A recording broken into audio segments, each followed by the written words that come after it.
अल्लाह वो माबूद बरहक है कि उसके सिवा कोई इबादत के लायक नहीं।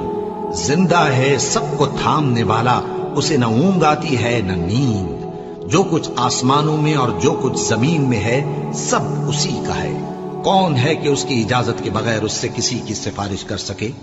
जो कुछ लोगों के रूबरू हो रहा है और जो कुछ उनके पीछे हो चुका है उसे सब मालूम है, और लोग उसकी मालूमात में से किसी चीज पर दस्तरस हासिल नहीं कर सकते। हाँ, जिस कदर वो चाहता है उसी कदर मालूम करा देता है।